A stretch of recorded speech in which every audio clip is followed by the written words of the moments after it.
Salut à toi. Dans cette vidéo, je vais te présenter la nouvelle version du Crypto Tracker. Donc, c'est l'outil que j'utilise pour suivre mes portefeuilles en crypto-monnaie, avoir un aperçu global de mes positions et prendre des décisions avec des informations pertinentes.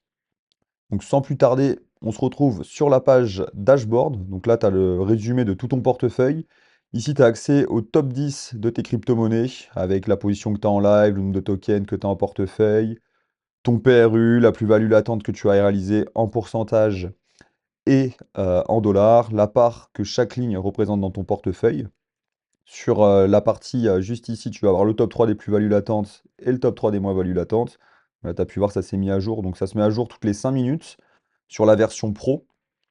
Ensuite, tu as sur le dessus la répartition de ton portefeuille par catégorie, par crypto. Donc là, par exemple, je peux voir que le Bitcoin représente 89,8% de mon portefeuille, l'ETH 4%, le Solana 2,4%, etc. Ici, tu as la répartition par wallet.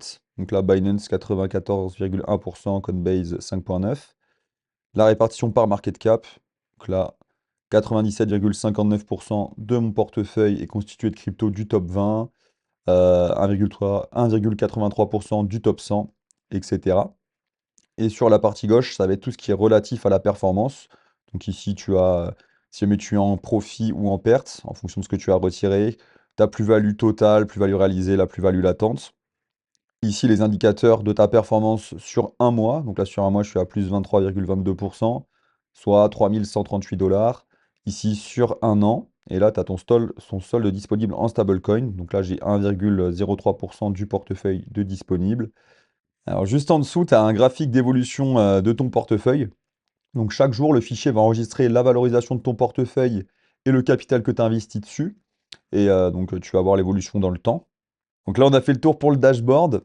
Maintenant, on va aller voir directement l'onglet portefeuille qui va aller un peu plus en profondeur sur toutes les lignes que tu as en portefeuille. Ça ne va pas se cantonner simplement au top 10 comme dans le dashboard. Donc tu as les mêmes informations de disponibles, donc token en portefeuille, etc. Tu vas avoir en plus la catégorie de la crypto-monnaie, sa market cap.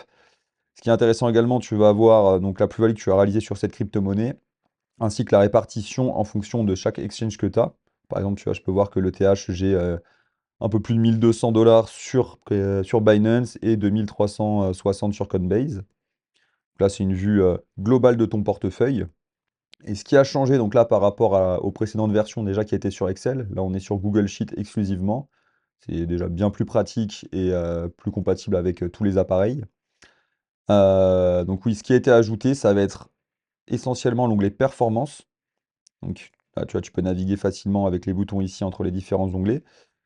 Donc l'onglet Performance qui lui te permet de comparer la performance de ton portefeuille par rapport à différents indicateurs. Là, je compare mon portefeuille au global contre le S&P 500. Là, je peux voir que sur le début de mes enregistrements, j'ai fait 17,76% de plus que le S&P 500. Je peux comparer également par rapport au Bitcoin, par rapport à l'ETH. Je peux comparer mes portefeuilles ensemble. Par exemple, je peux comparer Binance par rapport à Coinbase. Là, je vois que depuis le début des enregistrements, Binance sous-performe Coinbase de 39,07%, etc. Donc là, tu as sur le mois, sur l'année en cours. Et juste en dessous, tu as la performance de chacun de tes portefeuilles, donc un mois, 3 mois, 6 mois sur l'année depuis le début, et le récapitulatif du global. Et ici, les historiques donc par année. Donc à savoir, il n'y a pas d'enregistrement rétroactif. C'est dès que tu commences à utiliser le fichier, le calcul de la performance se fait.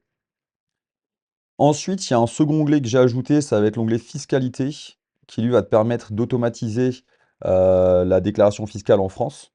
Donc je te ferai un zoom plus précis sur cet onglet dans une vidéo dédiée.